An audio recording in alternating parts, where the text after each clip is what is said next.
umat yang berada di Eropa, Jerman, dan di Belanda. Selamat sore kalau ada yang ikut dari Indonesia. Ya, perjumpaan kita yang tentu sangat luar biasa pada kesempatan ini, pada saat ini, sesuatu yang sangat berharga, sesuatu yang sangat bermanfaat, sesuatu yang sangat penting buat kita semua, khususnya umat Buddha dimanapun berada. Dunia sekarang, dunia terkini, dunia modern mengajak kita, bahkan mendesak kita untuk beradaptasi, menyesuaikan diri dengan situasi kondisi terkini, zaman modern, zaman teknologi canggih. Ya, meskipun sudah lebih dulu teknologi canggih ini ada sebelum COVID, tetapi gara-gara COVID lah yang membuat kita bisa menjadi mendunia seperti sekarang ini. Dari berbagai belahan dunia manapun, eh, jam berapapun bisa mendengar drama, bisa belajar drama, mempelajari drama dari berbagai media sosial yang ada terkini, zaman modern, zaman tercanggih saat ini. Sesuatu yang sangat berharga, drama bisa berkembang dengan cara seperti ini. Ya, yang tidak bisa ngerti teknologi pun didampingi oleh yang mengerti bisa ikut serta bersama kita seperti ini. Itulah canggihnya teknologi zaman sekarang yang sangat luar biasa, berharga bagi perkembangan agama di seluruh dunia, di belahan dunia manapun bisa. Sehingga kalau sekarang menyebarkan berita melalui WA, melalui Line, melalui Facebook orang bisa tahu langsung ternyata kita bisa dengar drama dari manapun, dimanapun, jam berapapun, bahkan tidak usah tidur pun bisa. Tetapi ya kembali ke masing-masing juga tetap mengatur waktu sesuai dengan ya diri masing-masing kita semua. Nah, sini saya lihat Jenny juga yang ada di British ini ada juga itu saya lihat ada namanya Jenny Handoko. Ini ya baru saya kenalkan dengan si Nur waktu kapan itu dia ada sering ada di British karena ada anaknya yang kuliah di sana. Baik sekali, sangat luar biasa ya. Terima kasih atas kehadirannya semua. Baru besok kemarin maksud saya ada online dengan mahasiswa UNS Solo, Universitas Negeri Surakarta. Yang sore hari ini lebih dulu, sudah lebih lama mengajukan permohonan kepada saya untuk mengisi nama di sana pada kesempatan ini. Ya, tema kita pada hari ini sebenarnya sudah beberapa kali saya berikan uh, via Zoom juga, tapi saya tetap akan bosan-bosan berikan tema ini karena saya anggap sangat penting. Apalagi tadi yang menyinggung ibu tadi dia buat anaknya lebih banyak kenal drama. Harus demikian, harus seperti itu memang. Nah, hubungan anak dengan orang tua di sini sangat-sangat penting.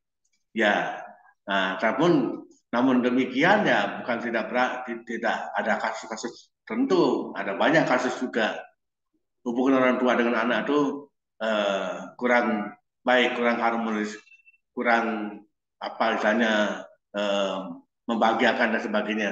Tapi banyak juga pengalaman nyata yang sangat-sangat membahagiakan di berbagai ya kondisi keluarga yang ada ya sangat membahagiakan bagaimana orang tua bersama anak itu bisa hidup bersama-sama meskipun jauh di mata dekat di hati. Memang demikian yang sesungguhnya yang memang perlu diperhatikan harus seperti itu. Ya, jauh dimanapun tetap menjadi dekat. Memang demikian mestinya.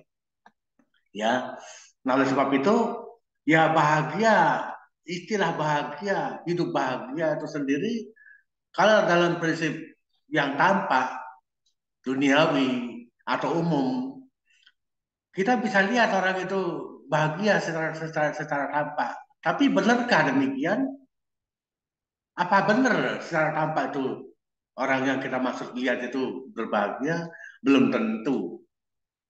Nah, tetapi secara batinnya, secara internal, secara apa istilahnya spiritual, nah ini baru meyakinkan orang itu bahagia atau tidak. Ya, Apakah orang itu berbahagia atau tidak secara spiritual, secara batinnya baru nyata. Siapa yang tahu? Dirinya sendiri masing-masing. Diri sendiri yang paling tahu diri kita itu bahagia atau tidak. Bagaimana kita tahu kalau orang itu berbahagia atau tidak? Ya biasanya ekspresinya dalam bentuk ya penampakan penampilan juga, tapi reaksi, aksi reaksi di antara kita bisa ketahuan dia bahagia atau tidak. Misalnya jarak jauh begini, kita melalui chatting WA atau Facebook atau apa, di sana akan tahu ketahuan tanggapan antara sesama tuh sedang bahagia atau tidak gitu loh. Dari situ pun interaksi antara sesama bisa ketahuan yang bersangkutan bahagia atau tidak. Ya, dari ekspresinya, kata-kata yang diungkapkan atau kalau dalam penampakan gaya bicaranya bisa ketahuan yang bersangkutan bahagia atau tidak. Dan ruang lingkup keluarga, orang tua dengan anak, orang tua bersama anak. Biasanya kan itu aksi reaksi di antara kedua belah pihak orang tua dengan anak itu luar biasa, luar biasa ketahuan bahagianya. Bagaimana di antara mereka, apalagi bersama-sama sedang makan. Wah bahagia sekali, bahagia. Atau sebaliknya, sedang tidak bahagia, bisa ketahuan, bisa ketahuan. Jadi misalnya dipanggil saja, kelamaan nyaut saja udah, wah ini lagi ada masalah nih. Nah, ketahuan. Tapi begitu dipanggil nyaut, apa mah? Ih mah apa? Nah, atau apa begitu kan? Nah, ketahuan ada bahagianya atau tidak. Rasa bahagia lagi ada atau tidak bisa diketahui. Nah, itu sesuatu yang sangat menarik sebenarnya kalau kita membahas tentang hal ini. Ya, nah oleh sebab itu kalau kita masuk pada inti atau pokok pembahasan, ya sebenarnya hubungan di antara kedua belah pihak itu ada dalam Dhamma dijelaskan di suta bernama atau disebut si kalau ada suta. Di sana dalam suta itu panjang lebar, bahkan suta tersebut dijuluki wilayah rumah tangga. Karena apa? Karena isinya berbagai macam peraturan yang dilaksanakan dijalankan oleh rumah tangga. Ya, bagaimana ibu bapak kepada anak, bagaimana anak kepada bapak ibu, bagaimana antar saudara, bagaimana bawahan dengan atasan, bagaimana guru dengan murid, bagaimana apa ya berbagai macam hubungan lah itu ada dalam suta itu dijelaskan. Dan yang utama dalam pembahasan ini tentu terkhusus hubungan orang tua dengan anak. Secara khusus pembahasan ini dengan judul anak hidup berbahagia bersama orang tua, nah, bagaimana kewajiban masing-masing di antara kedua belah pihak orang tua kepada anak maupun sebaliknya kewajiban anak pada orang tua. Di situ penting untuk dicermati. Begitu juga dengan suami istri. Apa kewajiban suami pada istri dan sebaliknya, kewajiban suami pada suami. Itu ada di bahasa Sutra itu, sehingga kalau semua pihak, masing-masing individu melaksanakan kewajiban dengan sebaik-baiknya, sebenarnya harusnya bahagia, mestinya sangat bahagia. Nah, muncul pertanyaan, kok ada yang tidak bahagia, Bade? Berarti ada yang tidak menjalankan kewajiban dengan benar. Ada kewajiban yang tidak dijalankan dengan baik. Maka ketimbul masalah membuat yang namanya hidup menjadi tidak bahagia. Gitu, ya. Nah, seperti yang kita sendiri alami jauh dari orang tua, ada di Belanda, ada di Jerman, ada di Inggris, ada di Amerika, ada di Australia, ada di mana orang tuanya, keluarganya ada di Indonesia, masih happy bahagia, bisa happy bahagia, bisa meskipun berjarak jauh.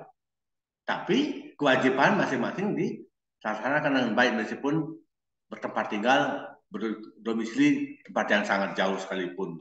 Nggak bisa tatap muka langsung, zaman sekarang tatap muka langsung pakai Zoom seperti ini. Iya. Sekarang orang-orang teleponan pakai Zoom, pakai apa? Video call, pakai WA juga sudah biasa. kangen-kangenan pakai video call WA biasa. Nah, itu artinya kan ingat dengan keluarga sampai video callan juga. Oh, apa kabar, bagaimana? Wah, kok kelihatan semakin segar ya, tambah muda ya. Padahal apa kenyataannya tidak tahu, tapi itu hubungan baiknya yang luar biasa seperti itu. Ya, memang sangat membahagiakan, pasti membahagiakan kalau sudah ada hubungan baik antar sesama seperti itu eh, lakukan dengan sebaik pula apa nih melaksanakan kewajiban dengan sebaik-baiknya, bagaimana bisanya, bagaimana baiknya dan sebagainya seperti itu. Ya, nah jadi kalau tadi saya singgung sedikit-sedikit tentang bagaimana suami pada istri dan sebagainya, sebaliknya, nah sekarang yang utama di sini orang tua pada anak dan anak-anak pada orang tua. Apa saja kewajiban mereka itu tentu itu menjadi yang sangat pokok, yang sangat mendasar. Kalau sudah dua belah pihak orang tua pada anak dan anak pada orang tua itu dijalankan dengan baik, semua hubungan kemana-mana itu semestinya berlanjut. Nanti guru dengan murid, nanti suami istri, ya, kalau udah berumah tangga, berpisah dengan orang tua, nanti bekerja dengan majikan dengan bawahan dan seterusnya dan sebagainya. Guru dan murid semuanya seharusnya sudah berangkat mulai dari keluarga antara orang tua dengan anak. Nah, itu.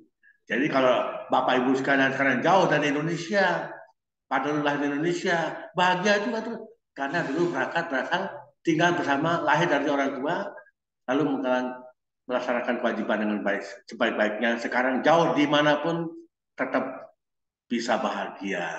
Itu luar biasa, luar biasa. Coba ada orang tentu, jangankan ke Amerika, ke Belanda, ke Jerman, ke Australia begitu. Dekat-dekat sini pun enggak bisa karena hidupnya kurang bahagia. Kalau enggak bisa saya katakan tidak bahagia, kurang bahagia hidupnya, maka enggak bisa kemana-mana. Kalau dibandingkan saya pikir-pikir, wah kita betapa bahagianya ya. Kalau yang di Zoom ini sekarang bahagia sekali. Saya merasakan, waduh ini bahagia sekali. Kok bisa ketemu ya?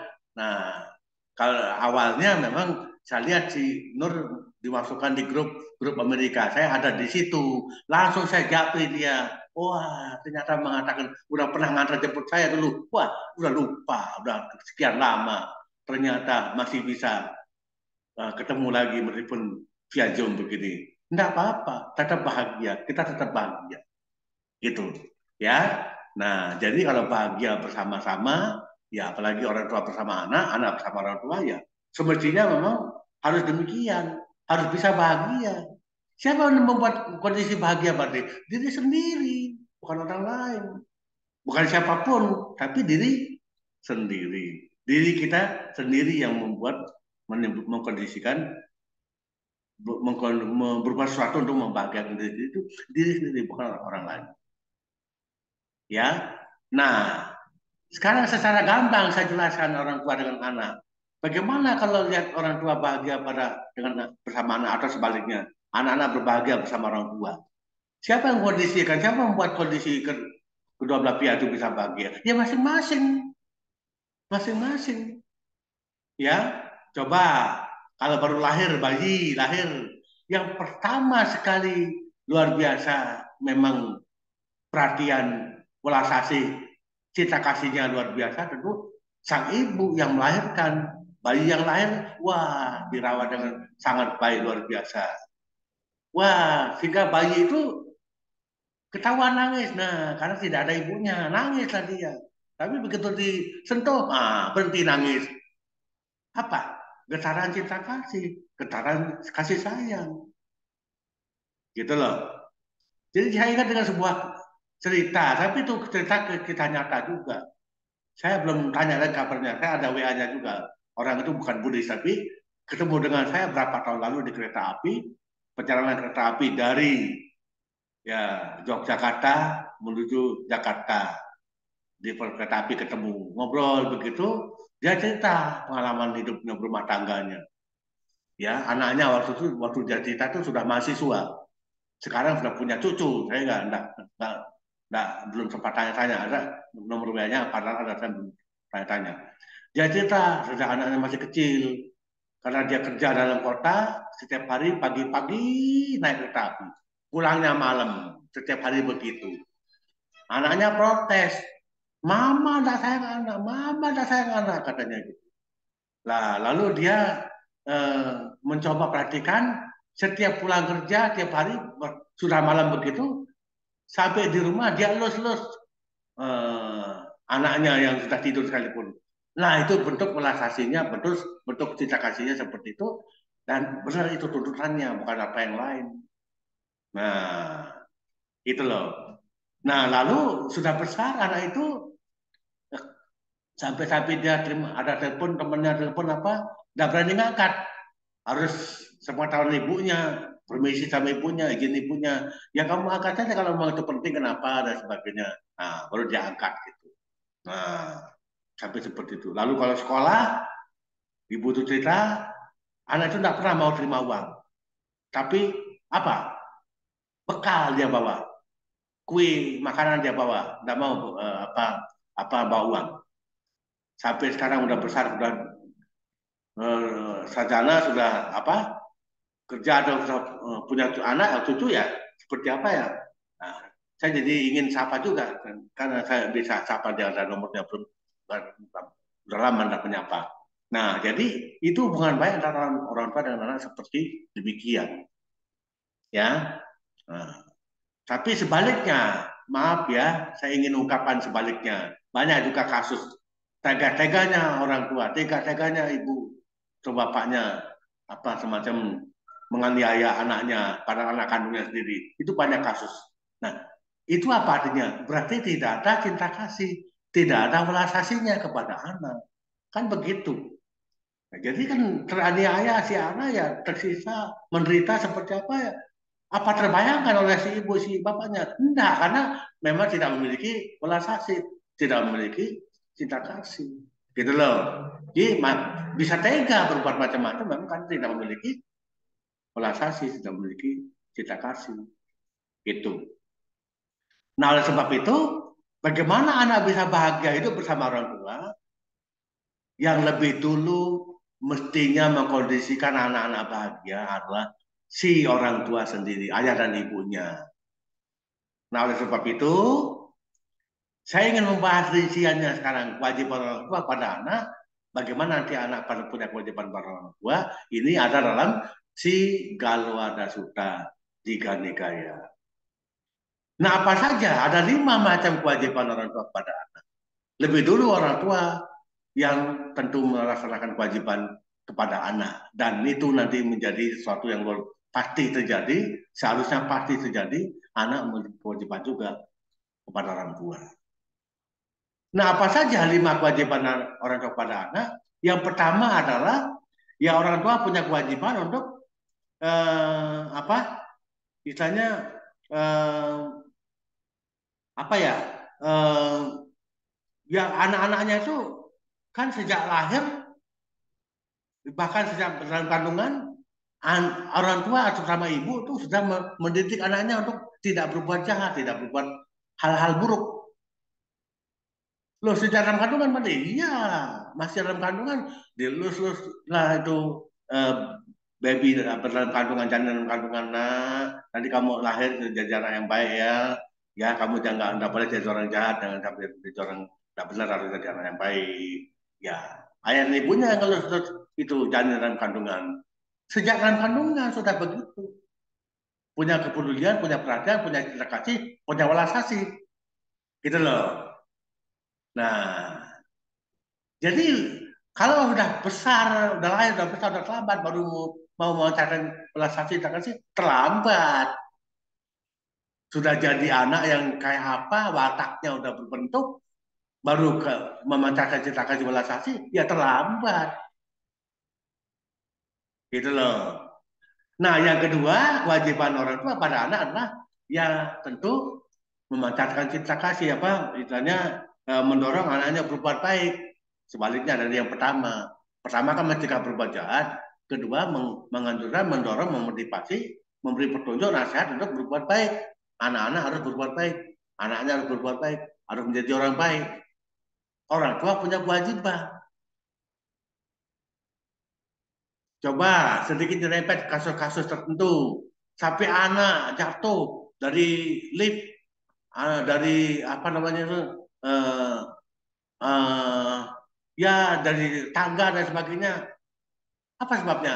Karena ibunya atau orang tuanya tidak peduli. Malah main HP sambil jalan, anaknya jalan sendiri. Nah, keliru besar, salah kaprah, berbahaya yang terjadi pada anak.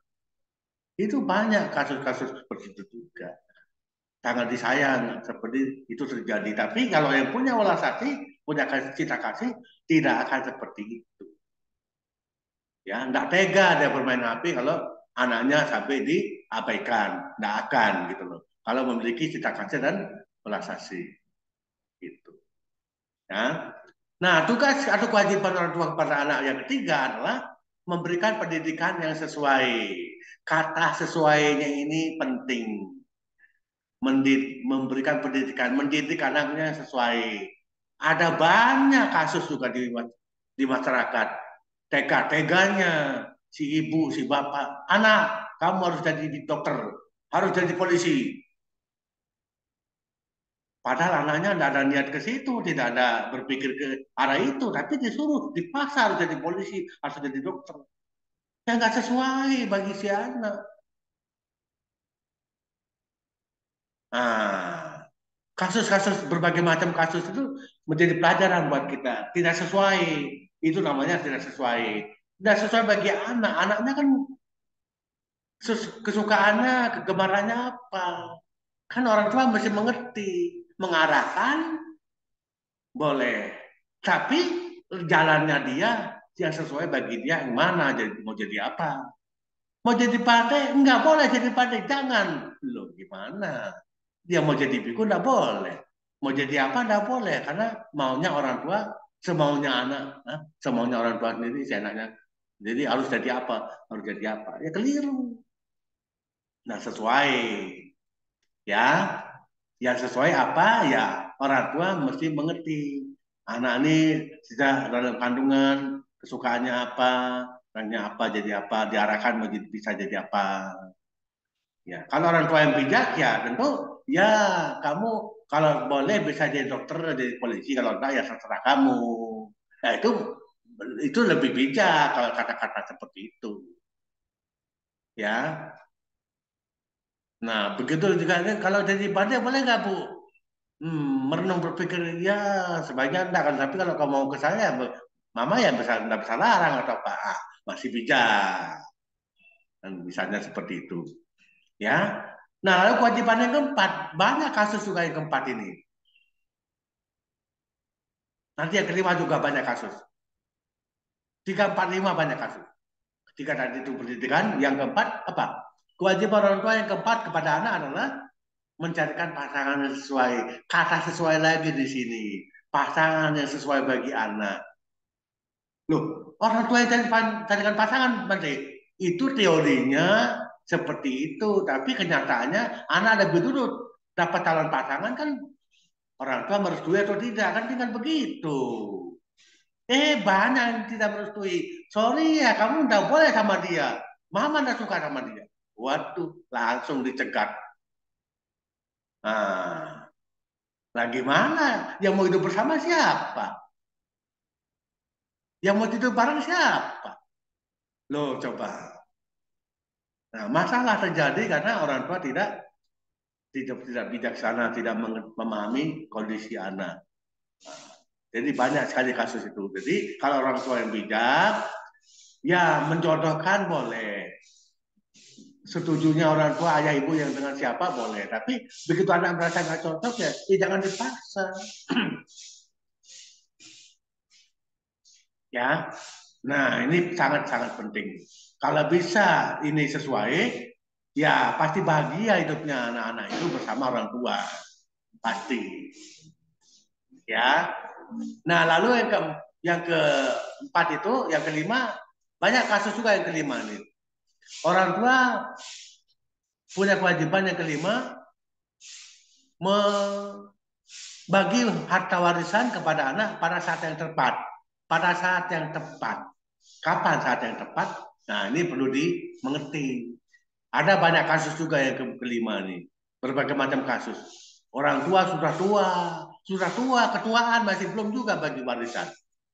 Anak-anak sudah punya pasangan itu tidak dikasih bagian juga, masih tetap bersama-sama. Nah ini nggak bijaksana. Orang tua berarti tidak bijaksana, ya. Nah, jadi banyak sekali kasus juga yang kelima ini. Kalau orang tua yang bijaksana, dua hal penting untuk diperhatikan. Satu, jangan sampai kebablasan sudah ketuaan belum bagi juga. Harus bagi sebelum ketuaan, sebelum kelewat tua. Kedua, kalau anak sudah punya pasangan hidup, meskipun orang tua masih muda, tapi anak sudah punya pasangan hidup ya, dia harus diberi nyata untuk hidup sendiri, membentuk rumah tangga sendiri, merawat keluarga secara mandiri karena dia sudah punya membentuk keluarga sendiri. Itu loh. Ini penting, sangat-sangat penting. Ya. Nah, kalau orang tua sudah melaksanakan kewajiban 5 macam itu dengan sebaik-baiknya kepada anak, untuk anak, mestinya anak tidak akan macam-macam, tidak akan aneh-aneh, tidak perlu khawatir, tidak perlu bimbang, tidak perlu ragu, tidak perlu khawatir, takut anak harus akan seperti apa. Gitu loh. Sehingga kalau orang tua telah melaksanakan kewajiban dengan baik seperti itu, anak mendapatkan perhatian dengan 5 macam kewajiban orang tua itu dilaksanakan dengan baik, anak boleh dikatakan pasti dia akan jadi anak yang baik. Dia akan jalankan kewajiban dengan sebaik-baiknya kepada orang tua. Tidak mungkin macam-macam, tidak mungkin aneh-aneh. Loh, kenyataannya ada bandingan aneh. Ya, berarti anak itu ke depan lampu siapa? Kalau sampai berani menentang orang tua, berarti anak tersebut di depan lampu siapa? Pertanyaan kan muncul begitu. Ya. Oh, anak ini mungkin tidak tahu, bukan keluarga di depan lampu, bukan anak di depan lampu. Mungkin musuh. Bisa jadi. Sekarang melawan orang tua terus, berarti kan di depan lampu dia mama musuh. Bisa jadi. Mungkin juga seperti itu.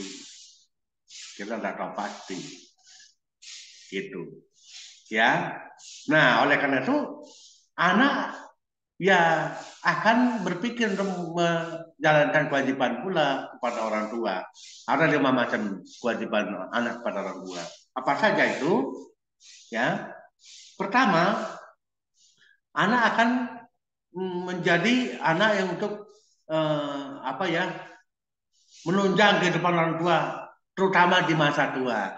Disebutnya terutama di masa tua. Loh, padahal kewajiban pertama, kenapa disebut mana masa tua, Bante?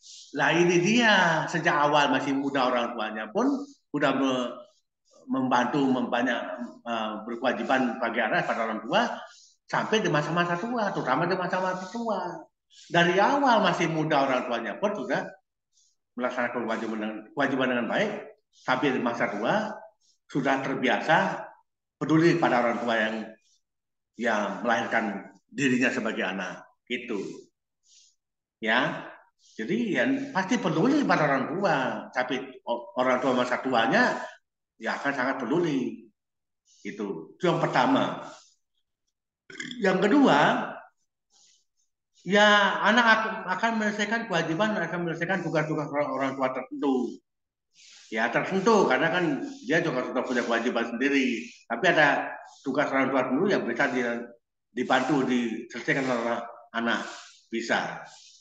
Ya, misalnya paling gampang contohnya anak perempuan, ibu di dapur, dia bantu ibu di dapur, iya, udah pasti itu anak yang baik berarti dia bantu ibunya di dapur, itu, ya, itu yang kedua.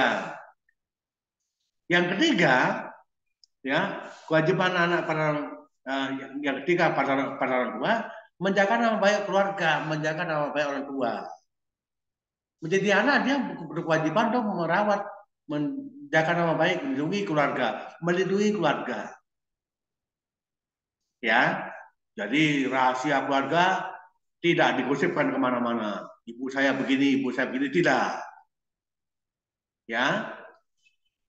Ya, dia jaga, dia rawat, dia lindungi nama baik orang tua, nama keluarga.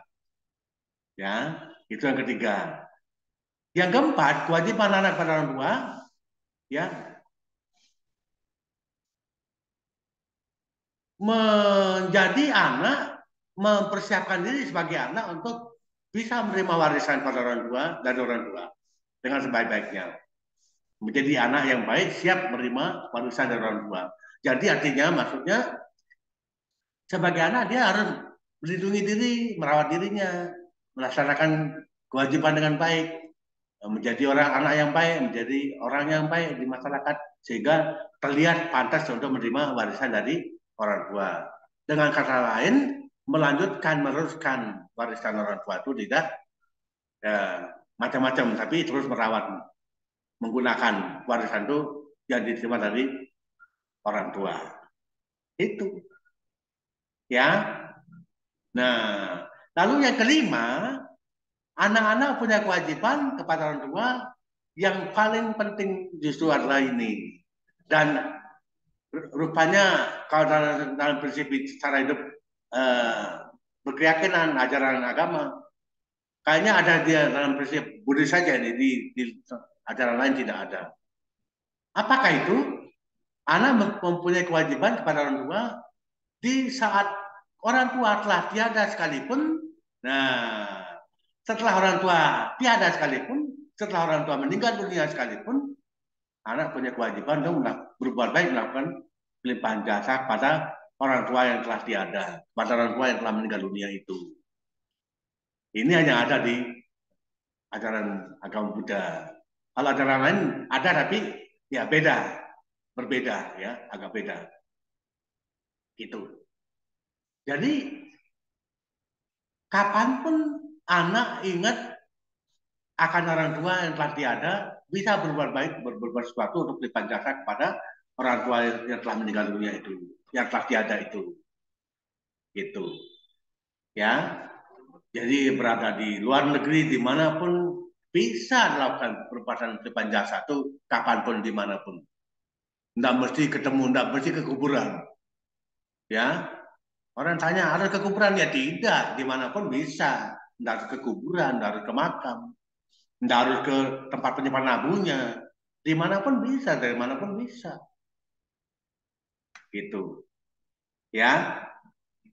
Nah, kalau hubungan kedua belah pihak di antara orang tua dengan anak-anak, anak dengan sama orang tua itu bisa jalan dengan baik, ya tentu sangat bahagia hidupnya bersama di antara kedua belah pihak itu. Anak bersama orang tua bersama anak akan hidup bahagia.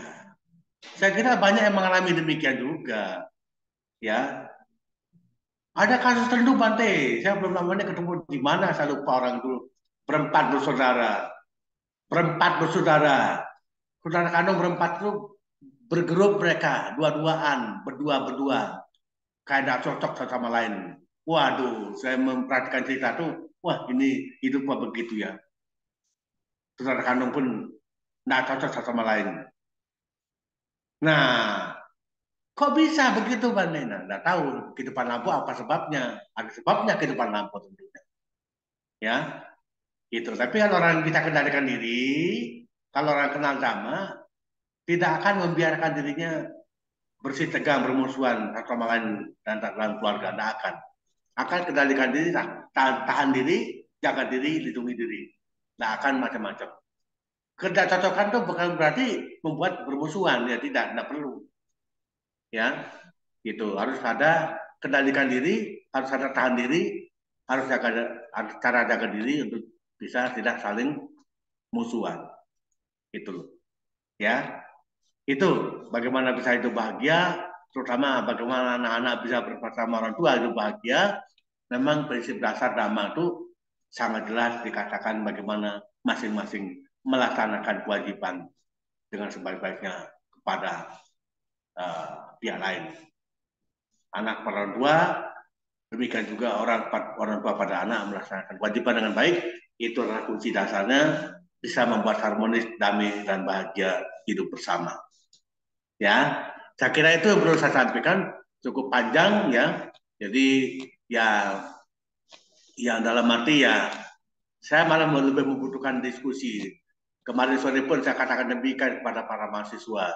Dia kasih saya jatah bicara 1,5 jam. Kelamaan saya bilang, tidak sampai 1 jam saya bicara. Lebih baik kita diskusi panjang gitu. Dan banyak pesannya mereka, menyenangkan, membahagiakan sekali. Saya sangat senang kalau diskusi. Bahagia sekali kalau ada pertanyaan, bisa saya berikan, berusaha memberikan jawaban. Semoga memuaskan, semoga sesuai, semoga seperti yang diharapkan dan sebagainya. Itu. Terima kasih kepada Bapak Ibu sekalian atas kehadiran dan perhatian wedangan dhamma yang bisa berikan. Semoga bisa memberikan pemahaman kepada Bapak-Bapak Ibu sekalian, dan bila mana ada yang kurang dimengerti atau diragukan atau tidak jelas, silakan boleh ditanyakan, nanti saya akan berikan tanggapan sebagai jawaban. Terima kasih. Ya baik, Bante Citaguto, terima kasih banyak atas penyampaian Dhamma Desana pada hari ini. Ya topiknya seru ya, dan relevan untuk semua saya rasa, hubungan orang tua antara anak. Tapi memang berarti ada timbal balik ya Bante, kalau begitu antara anak dan orang tua masing-masing punya kewajiban yang perlu dipenuhi ya Bante. Iya, betul. Iya. Baik, ya karena saya sebagai moderator saya akan buka sesi pertanyaan tanya jawab. Memang ya seperti yang Bante sudah sampaikan, memang biasanya lebih asiknya kalau sesi diskusi ya begitu Bante. Jadi saya buka, saya lempar ke forum. Silakan kalau ada yang mau bertanya kepada Bante, dipersilakan, bisa disampaikan langsung, tinggal di unmute aja, atau ya ada yang mau bertanya. Tante Lis silakan.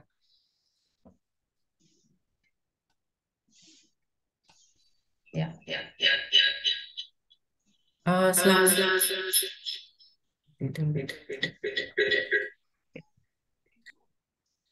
Bentar, diganti dulu, sorry.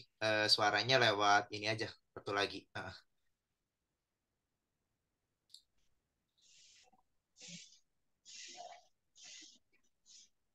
Bentar ya. Ya, bisa. Selamat sore Bante. Pertanyaan saya, suaranya gede.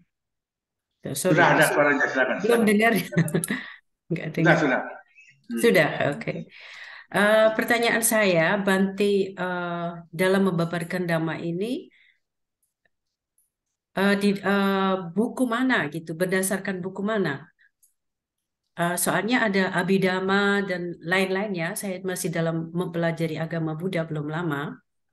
Dus, saya dalam mempelajari agama Buddha, karena saya tidak mengerti bahasa Pali, jadi saya langsung di dalam terjemahannya. Dan saya ingin mengerti, kalau di dalam agama Kristen yang sudah saya pelajari itu, pendeta membacakan Alkitab. Membacakan Alkitab dan menerjemahkan isinya. Yang saya ingin tahu, Bante ini yang tadi di dalam membabarkan Dhamma itu berdasarkan buku Parita atau Abhidhamma atau buku apa gitu. Dan ini juga berkaitan dengan adanya yang saya pelajari yaitu psikologi anak berdasarkan pendidikan dari kandungan, kemudian dari anak kecil di dalam rumah tangga, kemudian apa namanya, lingkungan dan kepribadian anak itu sendiri. Itu yang saya pertanyakan. Ya tadi saya sebut ya, saya sebut sutanya, saya sebut mungkin memang belum menemukan bukunya juga kan, ya jadi bisa diwalumi juga pertanyaannya.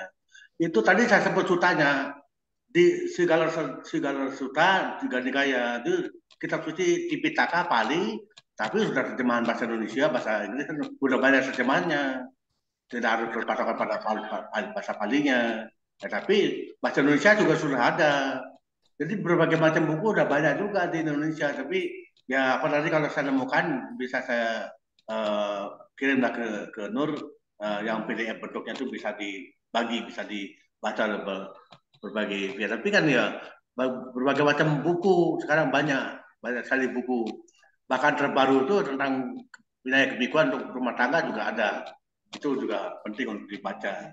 Jadi tidak harus yang paling asli sekali, tidak harus, karena banyak sekali buku dhamma yang ditulis oleh berbagai penulis dhamma itu dalam bahasa Inggris, bahasa Indonesia juga banyak, ya, itu. Oke, terima kasih Bante. Ya, terima kasih sama-sama. Silakan yang lain.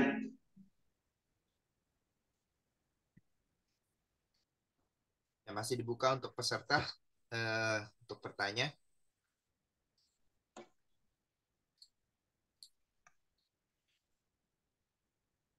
Kalau misalnya belum ada yang mau bertanya, maka saya yang perlu bertanya ya. Silakan. Gak apa-apa ya Bante ya. Ya, bagus, Ya. harus begitu. Ya, silakan. Ya, Bante, tadi saya sempat mencatat kalau salah satu kewajiban anak juga kewajiban berbuat baik dengan pelimpahan jasa kepada orang tua bagi orang tuanya yang sudah tidak ada, Bante. Ya, yang saya mau pertanyakan adalah patidana ini apakah memang sewajibnya sudah rutin dilaksanakan atau bagaimana begitu, Bante? Sebenarnya untuk pelaksanaan patidana, apakah memang kalau memang merasa sedang ingin melaksanakan patidana ya silakan dilaksanakan atau harus ada ya waktu-waktu tertentu atau kemudian syarat-syarat tertentu yang harus dipenuhi seperti itu, Bante? Apakah atau bisa aja dengan kita menyampaikan doa terhadap orang tua kita sudah melakukan pelimpahan jasa, Bante, begitu? Ya, baik. Pertanyaannya ya sesuatu yang perlu dibahas, dijawab. Ya, ada dua hal, memang dua macam kemungkinan itu yang bisa kita. Kan kebanyakan orang tahunya patidana itu ya ada waktu-waktu tertentu. Seperti di Indonesia di buku Pata Biru kan juga ada di situ. Hari ketiga, hari ketujuh setelah meninggal dunia ya. Setelah meninggal dunia, hari ketiga, hari ketujuh, hari ke-49, hari ke-100, hari ke tahun, 2 tahun, dan seterusnya. Nah, kenapa perlu seperti diatur seperti itu? Bagi yang pelupa. Kalau yang lupa, jadi itu yang diingatkan ada waktunya. Ada waktu tentu harus lakukan pelimpahan jasa, berbuat baik, lakukan pelimpahan jasa di hari ketiga, hari ketujuh, hari ke-49 dan seterusnya. Ya, bahkan hari ke-1000 ada juga tuh. Nah, tapi ya kan tidak harus, karena bagi yang lain yang mengerti memahami sesering mungkin setiap kali kapan saja di mana saja, tadi sudah saya singgung dalam pembahasan juga bisa dilakukan pelimpahan jasa, tidak harus di hari tertentu begitu. Kapan kita sukses dalam hal apa, bahagia dalam hal apa, lalu ingat dengan kerabat keluarga kita, orang tua kita yang telah tiada. Semoga mama saya, papa saya yang telah tiada berbahagia. Saya bahagia saat ini karena saya sukses ini, sukses itu, berhasil ini, berhasil itu, bahagia itu, macam-macam. Jadi tidak harus ada ritual atau upacara. Dengan ucapan kita sendiri bisa. Kapan kita merasa bahagia, sukses di mana, ya, lalu kita ingat, oh saya lagi bahagia sekarang, sukses ini, sangat senang, bahagia, semoga semua makhluk kerabat dan tetangga saya berbahagia, menyaksikan saya berbahagia seperti ini. Makanya kalau di Etawata, ya itu ada idangwo yang itu kita punya tahu. Semoga para keluarga berbahagia. Jadi nggak nyebut nama karena saking banyaknya keluarga kita. Kalau nyebut nama akan saya mana mendiang siapa. Nah, tapi kan mendiang mungkin nggak berterima karena sudah bahagia, jadi ada yang idangwo itu, gitu loh. Makanya harus baca idangwo juga supaya semua keluarga kita yang tidak bisa kita sebut namanya bisa menerima beban jasa kita, gitu. Jadi tidak harus dengan upacara ritual. Tapi kalau ada ritual begitu, kita akan jadi diingatkan. Oh iya, beban jasa lagi, beban jasa lagi. Sesering mungkin, mau berapa kali, mau berapa sering itu tidak masalah, karena kerabat keluarga kita banyak yang perlu beban jasa.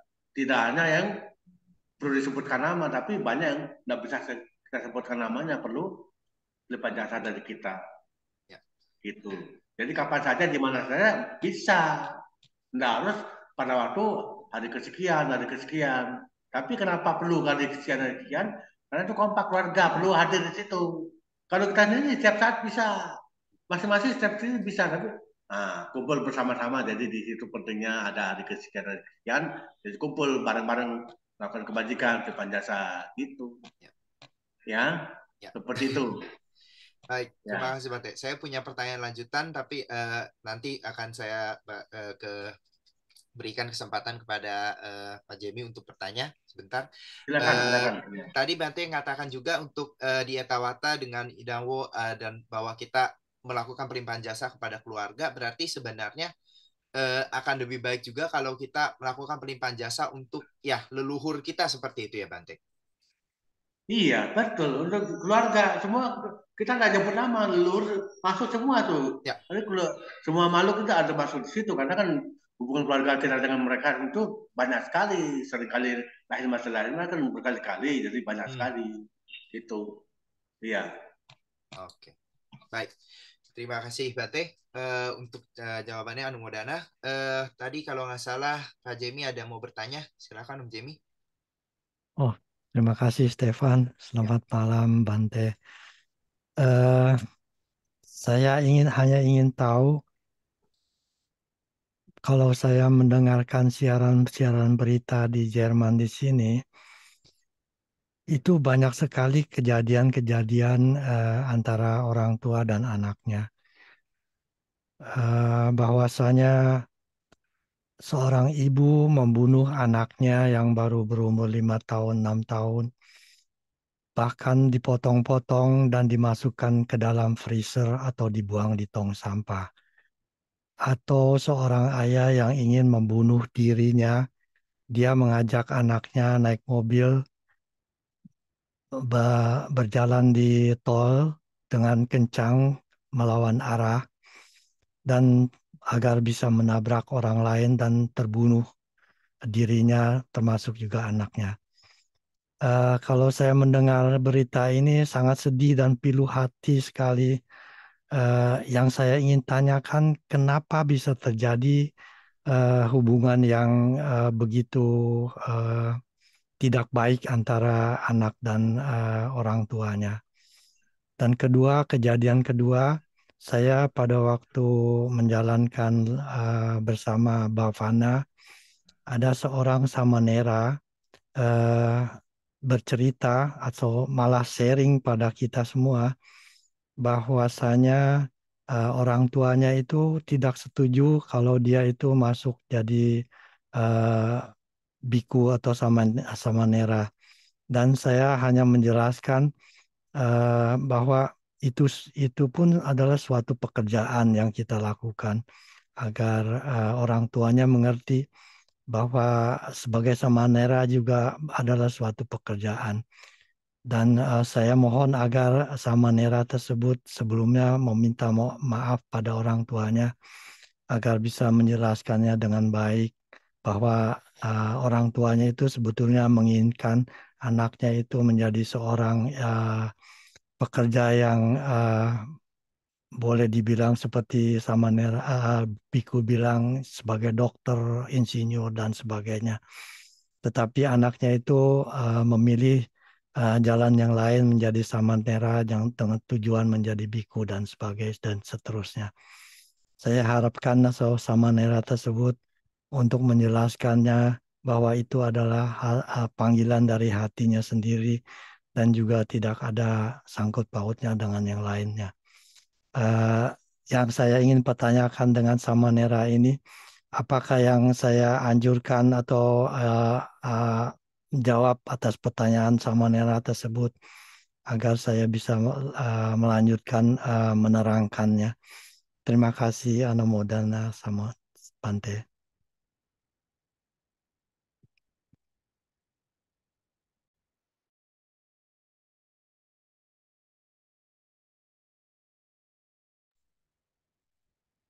ya Bante masih di mute ya Bante. Ya, Ya, baik, terima kasih ya.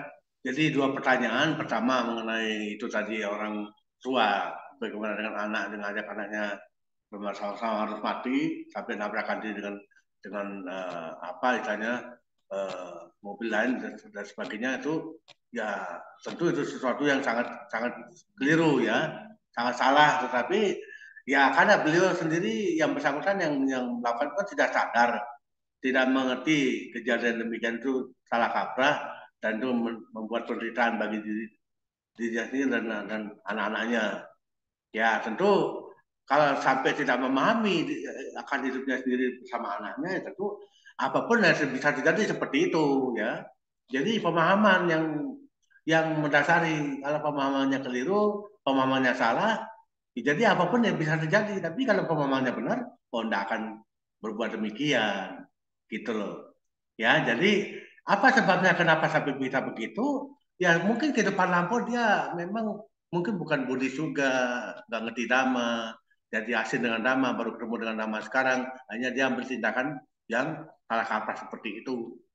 Ya, itu bisa terjadi. Ya, siapapun bisa mengalami kalau orang pemahamannya tidak berkembang atau pemahamannya dangkal atau pemahamannya sempit atau apa istilahnya gitu loh. Ya, pemahaman hidupnya itu sangat sangat kurang, sangat lemah, bisa ambil tindakan seperti itu. Ya, yang Buddhis bisa begitu, apalagi yang non Buddhis. Kita nggak bisa jamin Buddhis dan Buddhisnya, tapi pemahamannya yang sangat kurang, sangat dangkal, sangat sangat sempit. Nah, tindakan seperti itu bisa terjadi. Ya, gitu. Jadi apa sebabnya sampai begitu ya? Karena pemahamannya yang sempit itu yang saya katakan, yang saya bilang. Jadi pemahaman dangkal sempit yang tidak memahami secara benar, akhirnya tindakan apapun bisa terjadi seperti itu. Itu jawaban yang pertama. Yang kedua, tentang Samanera, ya, jadi itu kebalikan mungkin nih Samanera itu dari kisah pertanyaan pertama ya. Kebalikan maksudnya mungkin Samanera ini ke depan lampau dia pernah jadi Samanera dari biku, tapi sekarang ketemu di keluarganya tidak mengerti kehidupan kebikuan kesamaneraan, maka dia terbantahkan, tidak bisa mulus jalannya, sulit jalannya, bentrok sana sini, tidak sesuai dan sebagainya. Dia menghadapi situasi hidup begitu, jadi berhambatan, berhalangan hidupnya, ya terhambat hidupnya, tidak bisa sesuai. Jadi buruknya dia berubah menjadi seperti itu karena ke depan lampu waktu dia jadi samana jadi biku mungkin ada ketidakcocokan dengan siapa dia berbuat semaunya, akhirnya sekarang ketemu dengan orang tua bahkan ketemu dengan orang tua yang tidak sesuai gitu loh. Nah, tapi kalau yang mengerti memahami di Indonesia ada kisah nyata, tapi ya mungkin ada yang ngerti di antara Anda ya nggak tahu ya, tapi saya nggak usah sebut namanya. Kami punya anak, saya tadi tetap dari toko dhamma meskipun dia rumah tangga. Nah, jadi karena orang tua nggak ngizinin dia jadi biku, dia nikah, jadi sampai punya anak, tapi tetap aktivitasnya bekerja di bank, bekerja di tempat perusahaan apa, tetap dia aktif menjadi pemimpin apa pengajar dhamma juga, bahkan abhidhamma itu ada. Nah, punya anak, tapi apakah nanti setelah pensiun akan jadi biku ya nggak tahu. Bisa diterima jadi biku karena dia tokoh dhamma, akan mulus jalannya, jalan lancar karena dia memang punya pemahaman dhamma luas, bahkan dia ngajar dhamma sebagai rumah tangga juga, gitu loh. Ya, jadi kembali kepada apa yang kita buat, apa yang kita lakukan itu menjadi pelancar jalan hidup kita, membahagiakan, atau sebaliknya bikin mandak, bikin macet, bikin penghambat dan sebagainya, gitu loh. Jadi itu yang mungkin terjadi pada diri Samanera. Jadi dia mungkin ke depan lampu entah apa yang melakukan dia apa ya ya mungkin melanggar kesepakatan tertentu, maka jadi sekarang dia dapat hambatan dari orang tua kandungnya sendiri. Itu bisa terjadi. Jadi apa sebabnya ya mungkin kamu buruk ke depan lampu, entah waktu dia jadi apa, mungkin saja dulu ke depan Samana dari Samana dari biku juga, tapi dia pernah berbuat apa yang membuat dia jadi dapat hambatan sekarang dari orang tua kandung sendiri, gitu. Ya, jadi orang tua ini kenapa sampai bersikap demikian? Dia kan berbuat sama buruk baru orang tuanya, orang tua sama Nera saat itu seperti itu, nanti dia berbuat hal yang baru, membuat kamu buruk baru sendiri terhadap anaknya yang berniat baik, punya pemikiran baik, punya pemahaman benar dan baik, tapi dia sendiri menghambat. Itu kalau dia mengerti, memahami sebagai orang tua ya, dia akan beri jalan, dia akan buka jalan, dia akan memperlancar jalan hidupnya anaknya sebagai apapun itu, jadi sama jadi biku. Itu. Ya, saya kira begitu ya. Terima kasih. Atau ada tanggapan lagi ada kurang sesuai atau bagaimana jawabannya? Silakan.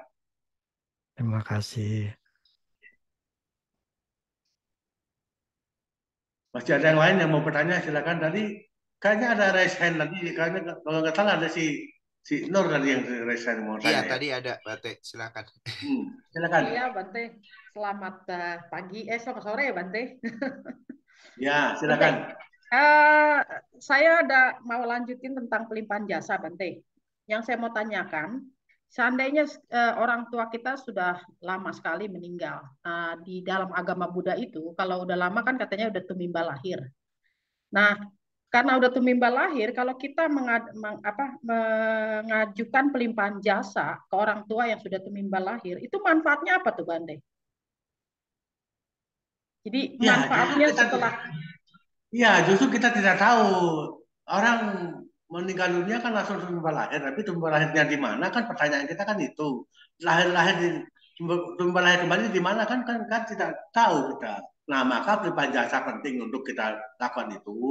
Andai kata kan kita tidak tahu, andai kata dia lahir di alam yang perlu pelimpahan jasa. Kalau enggak kan tidak perlu pelimpahan jasa. Maka tadi sudah saya bahas akasata sebut nama. Dia tidak terima pelimpahan jasa karena sudah bahagia. Ada idangwonya, tidak ngutus kita punya tayo. Semoga jasa-jasa diterima kepada anak keluarga, semoga anak keluarga berbahagia. Tidak nyebut nama, saking banyaknya. Gitu loh. Jadi kita nggak tahu entah lama atau baru meninggal, kita nggak tahu lahirnya di mana, kita nggak ngerti. Nah, tapi kenapa perlu pelimpahan jasa? Karena andai kata kan tidak tahu. Andai kata dia lahir di alam memang perlu pelimpahan jasa, maka kita perlu berbuat pelimpahan jasa untuk mendiang, untuk almarhum atau almarhumah itu. Tapi kalau dia lahir dalam bahagia kan tidak perlu. Tapi kan kita tidak tahu. Nah, maka ada kisah-kisah. Kalau gitu saya jawab dengan pembahasan ada beberapa kisah. Zaman Sang Buddha ada kisah Bibisara, Raja Bibisara. Ya, ada Raja Bibisara. Berbuat baik undang para biku banyak, tapi setelah berdana berbuat baik bencana makanan itu ada suara gangguan yang tidak mengenakan di istana kerajaan. Sampai kepada Sang Buddha ceritanya, Sang Buddha mengatakan, oh ya tadi Baginda lupa melakukan pelimpahan jasa, sudah berbuat baik tapi lupa melakukan pelimpahan jasa. Oh berarti boleh saya berbuat baik lagi? Boleh berbuat baik lagi, melakukan pelimpahan jasa.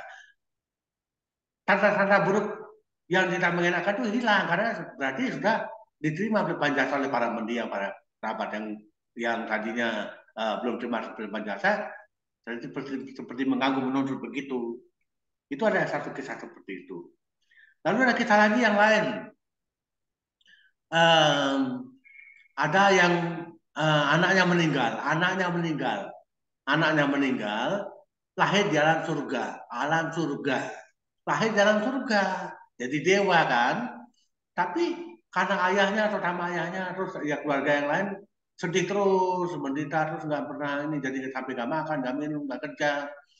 Nah, anaknya yang sudah dalam surga itu pulang ke keluarganya menampakkan diri sebagai sesosok peta, tanpa sebagai sesosok peta. Kan dia dewa, tapi menyamar menjadi sesosok peta supaya keluarganya mau berbuat pelimpahan jasa untuk para mendiang di alam peta. Nah, padahal dia dalam surga.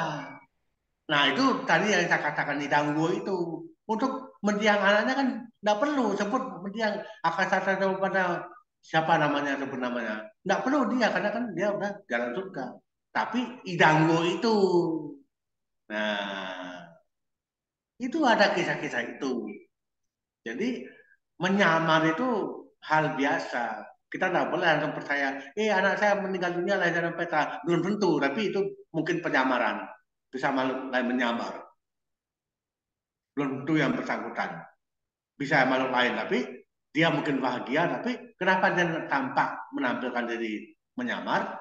Supaya kita mau berbuat baik untuk pelimpahan jasa, untuk para mendiang, tidak khusus untuk dia, tapi untuk semua mendiang, semua almarhum, semua almarhumah, semua kerabat, semua leluhur gitu loh. Makanya itu di situ ada di Idangwo itu. Idangwonya tinang tutup kita punya sayo. Semoga jasa-jasa pada sanak keluarga, semoga sanak keluarga berbahagia. Tidak jemput nama.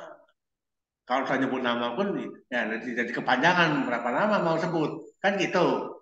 Jadi nggak sebut nama gitu. Itu ada ya.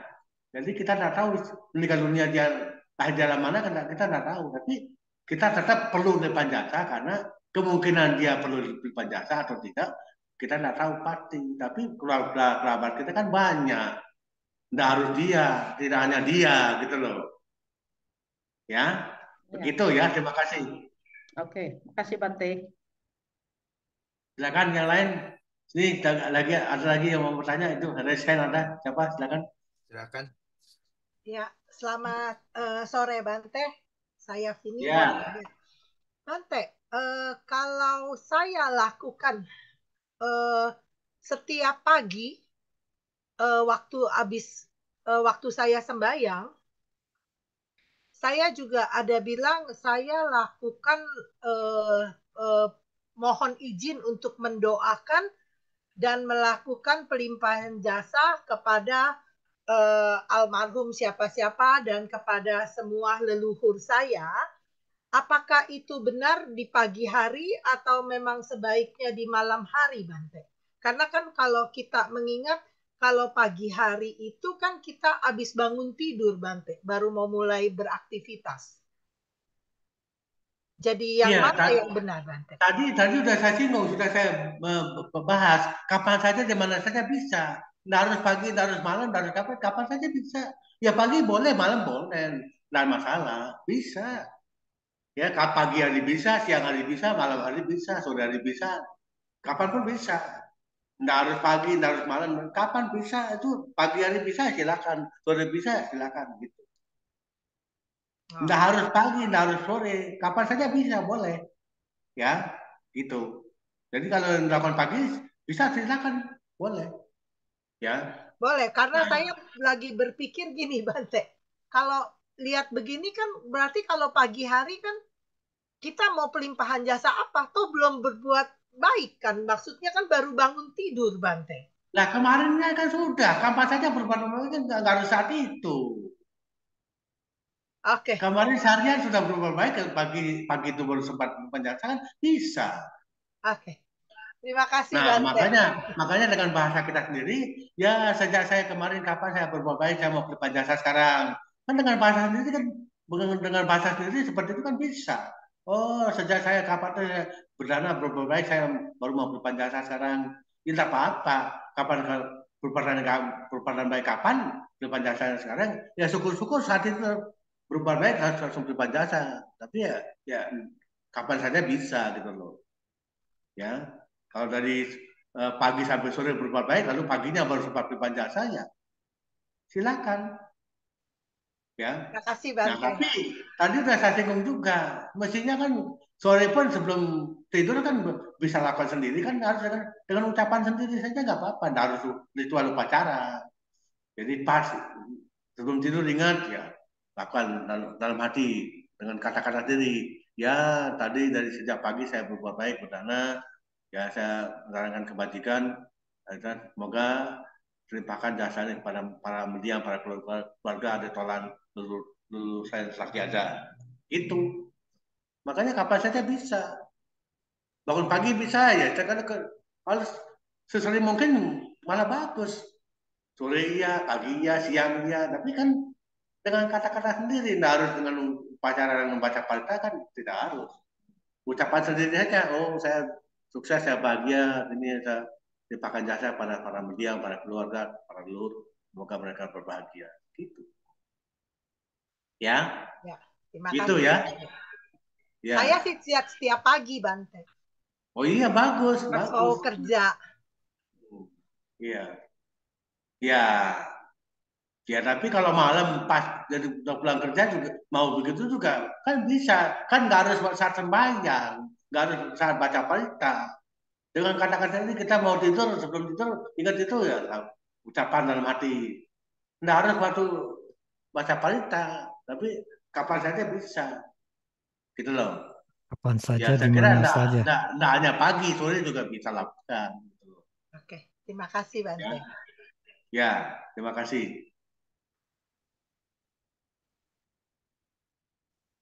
Silakan, masih ada yang lain? Ya. Masih ada lagi yang mau bertanya? Silakan, waktunya masih banyak. Iya. Ya, diskusi panjang-panjang, lama-lama juga nggak apa-apa. Saya pernah sampai 3 jam, Waduh. tapi sampai banyaknya saya nggak selesai, masih sampai ditunda, sampai dikumpulkan, sampai nggak terjawab semua. Pernah.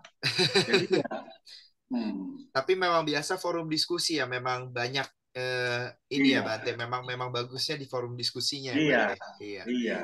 Ya, baik. Om Jimmy mau bertanya, silakan. Lanjut dari Vini, berdoa itu memanjatkan doa berarti kapan saja dan di mana saja ya Bante. Iya, betul. Jadi, jadi kalau misalnya kita di jalanan pun boleh, tidak perlu. Boleh, Oh, oh, boleh. oke, Justru oke. kalau perjalanan, pilot dan sopir itu paling banyak didoakan. Coba, coba, coba.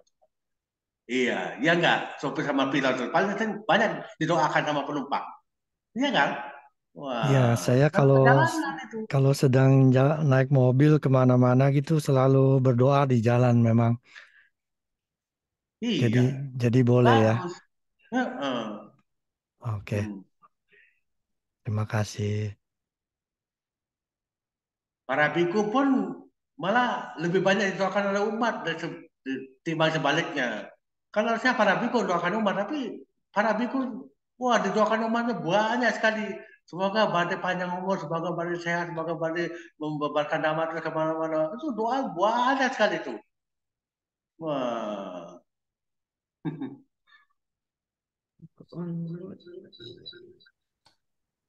Ya, mau bertanya, Ya, Tante Lis? silakan. Kayaknya ada yang mau bertanya juga sebentar, Bante. Ya, Si Hans duluan. nggak apa-apa. Langsung, ya udah. Hans Baik, dulu. Silakan, silakan. Pak Kohan, silakan. Oh, saya. Eh, sudah unmute? Enggak, di volumenya digedein. Ya, kayaknya udah. Bante, eh, dalam pandangan, saya berpikir ya, kalau semuanya, misalnya banyak orang yang menjadi Bante atau bikuni, sedangkan di dunia ini kita lihat begitu modernnya semuanya, mereka meninggalkan cinta kasih untuk mendapatkan kejayaan, kekayaan, dan segala-galanya. Sedangkan di dalam Buddhis, di dalam Buddhis, biku dan bikuni itu juga agama Buddha itu sangat minimalis. Bagaimana pandangan Bante? Sudah. Iya, itu justru sesuai. Dalam prinsip justru secara dhamma itu malah sesuai, sebab yang seimbang itu memang, yang namanya seimbang itu ya tentu ya banyak-banyak, sebanyak-banyaknya biku-biku itu tetap lebih sedikit dari pengikutnya, ya.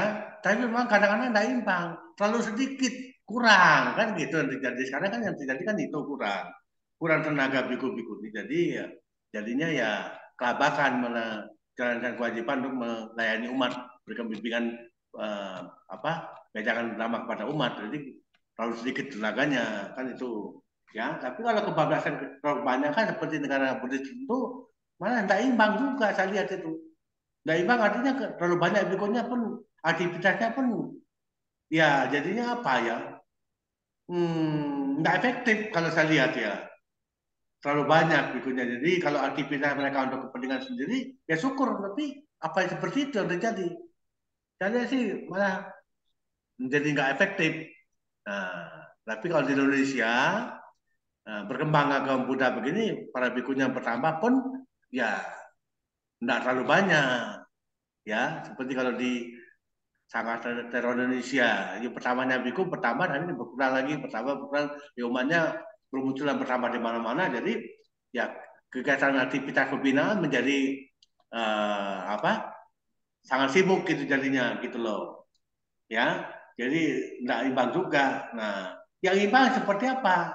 Ya harusnya ya sedikit lebih banyak lah, tambah lagi anggota Saga sehingga pembinaan kepada umat itu menjadi berimbang gitu. Ya, jadi ya mungkin karena baru berkembang lagi setelah tidur sekian abad ya di Indonesia khususnya ya bahkan dunia ya itu mungkin dalam perkembangan lagi lagi bermunculan lagi bertambah lagi untuk sedikit demi sedikit ya jumlahnya bertambah meskipun ya perlahan lambat bertambahnya gitu loh. Jadi begitu kalau saya lihat. Nah, Ya. sehingga efektivitasnya ya memang masih dalam jangka waktu dan masing-masing pribadi harus harus dengan penuh pengendalian diri, mengendalikan aktivitasnya, nggak terlalu memporsil tenaga dirinya sendiri gitu loh. Saya sendiri ngalamin begitu, saya jaga. Tadi saya di depan saat Basinggung, ya tuh saya sebelum ke sini ya udah banyak undangan mendadak juga ada ke Borobudur dan sebagainya.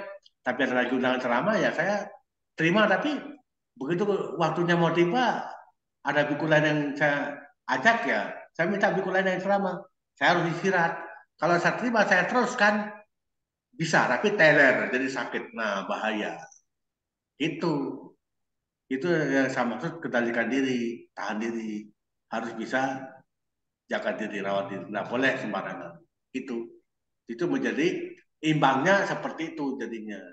Jadi kalau imbang benar ya masih kurang bikunya juga. Para umat membutuhkan bimbingan dhamma di berbagai tempat, tapi tenaga bikunya kurang banyak. Itu loh. Ya bahkan dunia, apalagi di Indonesia juga termasuk. Maka hal itu saya sampaikan kepada umat waktu saya kunjungi umat Buddha di Amerika. Mereka membutuhkan pembinaan. Ya sama kondisinya di Indonesia juga begitu. Para biku masih kurang tenaganya saya bilang gitu. Jadi ya pelan-pelan lah kita paling kunjungan visit saja tidak bisa tinggal lama-lama di sini. Eh saya sendiri malah yang memenuhi undangan puasa berapa tahun lalu 2 kali menikah seperti itu.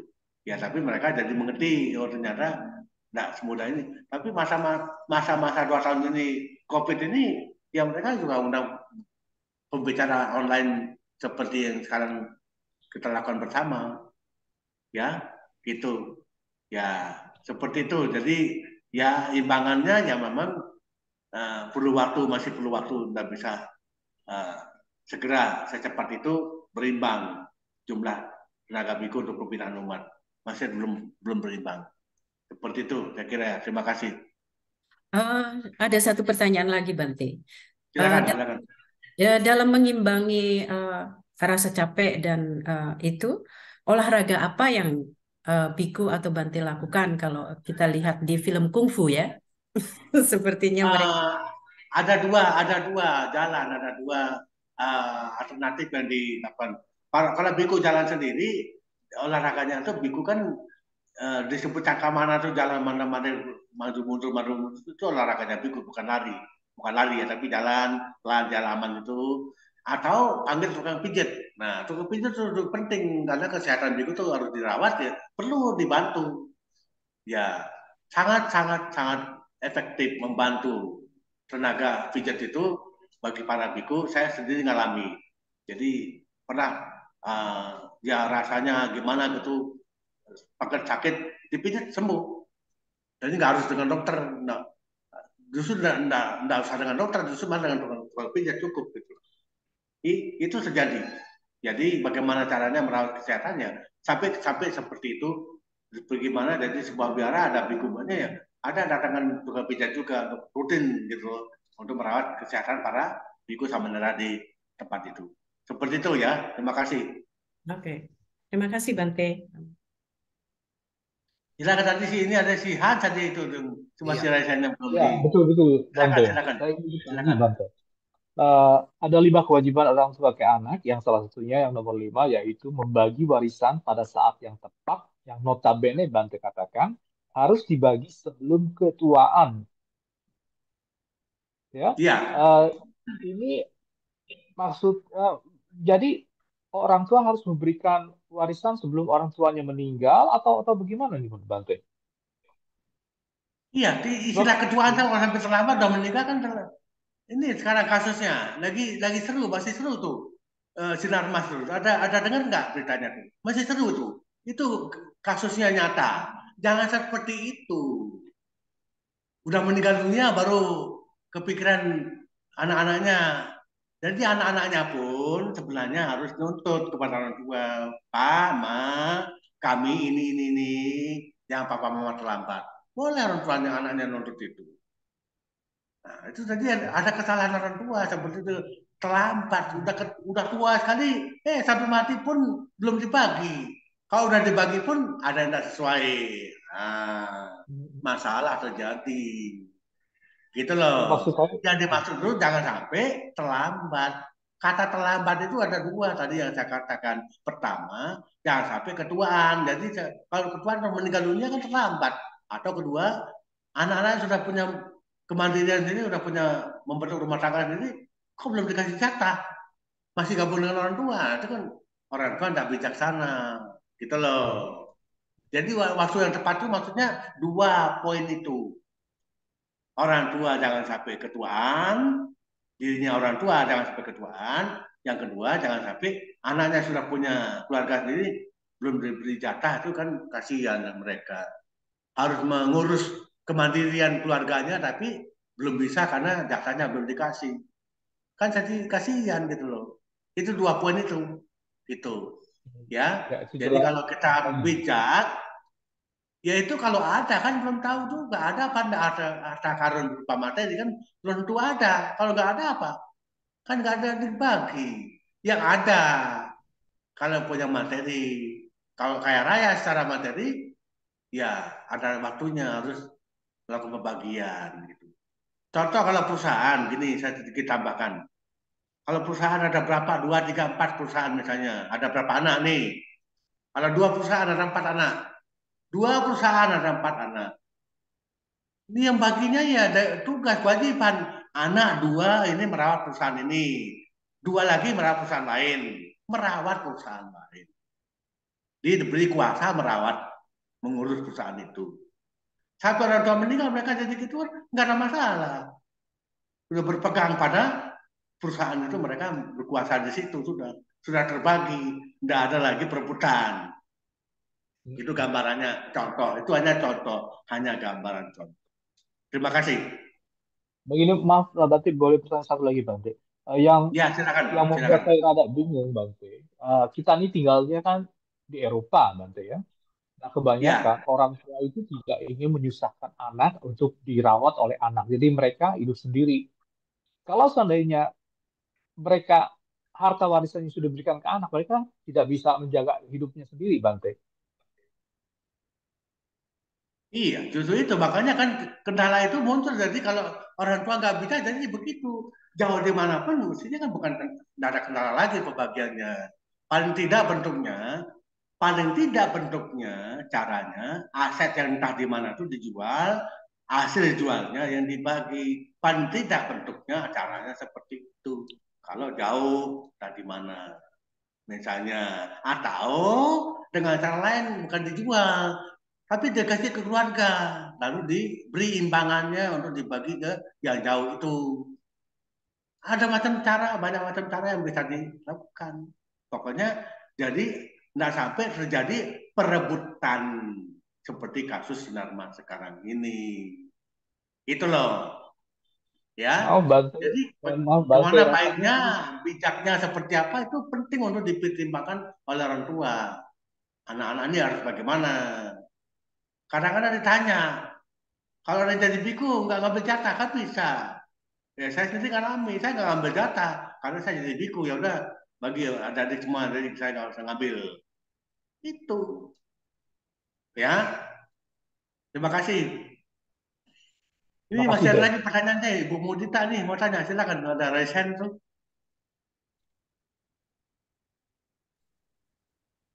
Iya. Ya, selamat sore Bante Namo Buddhaya. Selamat pagi, silakan Bu.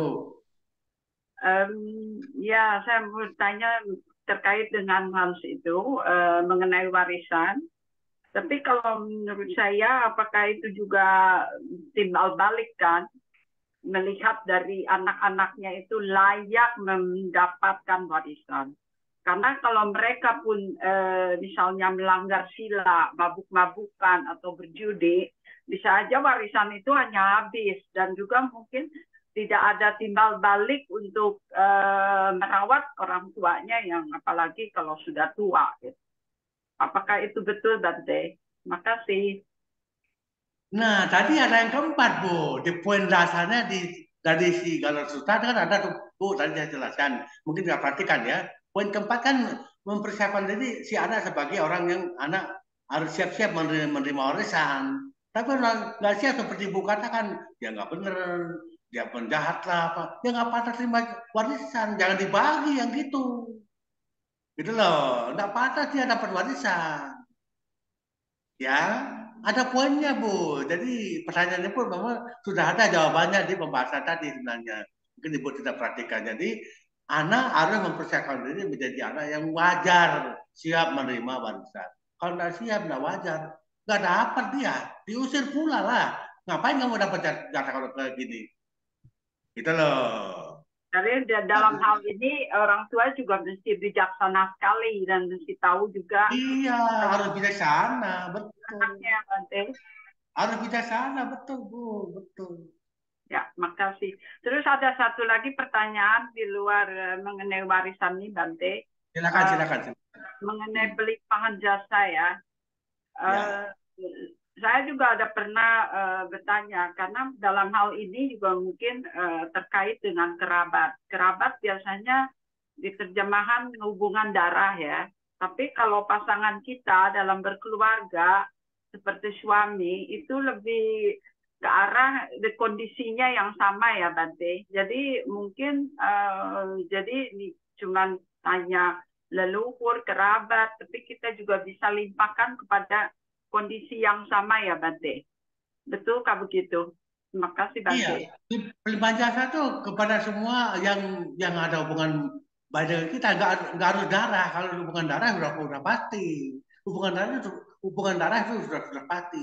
Nggak harus hubungan darah, kerabat, sahabat baik kita, meskipun bukan hubungan darah, teman baik kita, sahabat baik kita juga bisa. Siapapun bisa, Bu, yang ada hubungan baik dengan kita. Tidak hanya yang hubungan darah, tidak hanya keluarga darah, tapi yang bukan keluarga darah pun kalau memang itu hubungan baik dengan kita ada, itu bisa juga, gitu loh. Ya itu kalau yang kehidupan sekarang, Bu. Kan kehidupan berkali-kali kita tidak tahu. Musuh kita sekarang pun mungkin saudara kandung kehidupan kapan tidak tahu, kan bisa. Atau sebaliknya, sekarang sahabat, suami istri, kehidupan apa pernah musuh? Iya, mungkin juga pernah. Kita nggak tahu.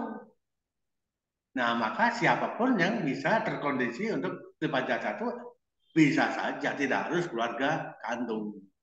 Oh, jadi termasuk di kerabat itu ya, Bante. Iya, iya. Ya, baik, makasih. Jadi tidak perlu terpisah untuk mengatakan orang-orang yang berkondisi hubungan karma yang sama gitu, Bante. Nggak perlu disebutkan. Iya, hubungan karma itu semuanya bisa, nggak harus keluarga. Hubungan karma kan bisa dengan siapapun yang bukan keluarga juga bisa. Gitu loh. Baik, makasih Bante. Ya, sama-sama. Silakan, masih ada yang lain.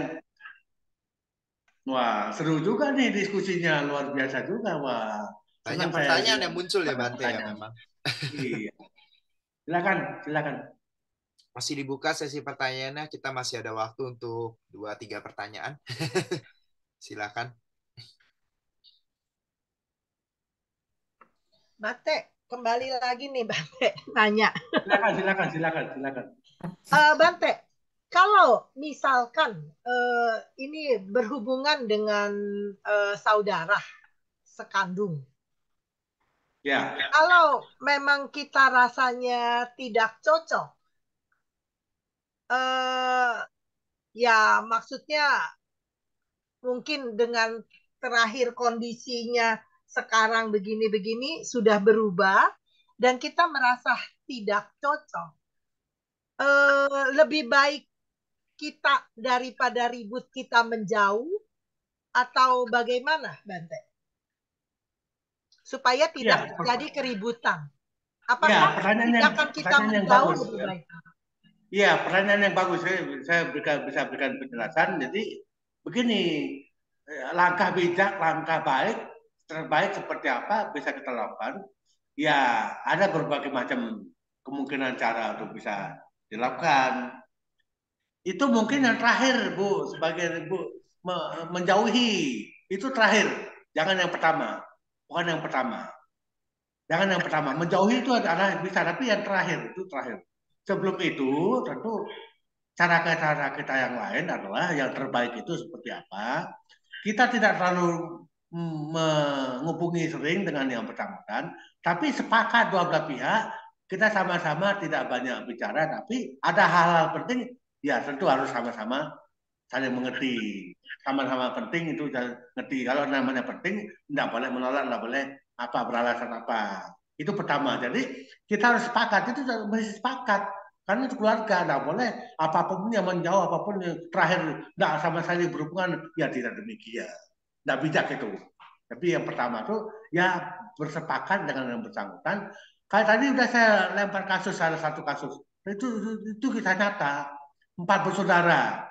Mereka sepakat berdua-duaan. Tapi mereka saling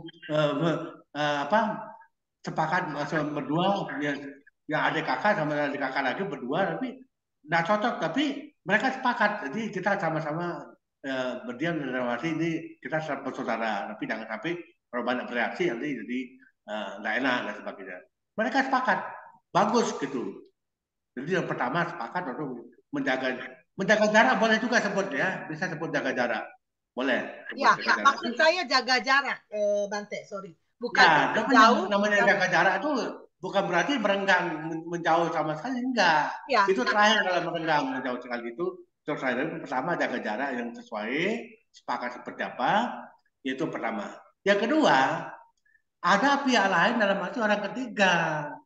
Bisa perlu orang ketiga sampai nanti terakhir itu juga perlu orang ketiga. Sampai menjauh itu perlu orang ketiga. Yang dimaksud orang ketiga, orang netral yang tidak pro kontra dengan diantara kita, ya itu perlu orang ketiga yang menjaga, mengetahui, sebelum kita yang tidak cocok itu. Jadi dia yang orang netral itu menjadi semakin mengingatkan atau menegur atau memberitahu kadang-kadang mewaspadai dan sebagainya. Itu orang ketiga itu penting di situ. Yang ketiga itu orang lain, biasanya orang luar, teman biasanya, bukan keluarga. Kalau keluarga nggak bisa. Itu yang kedua. Jadi perlu ada orang ketiga.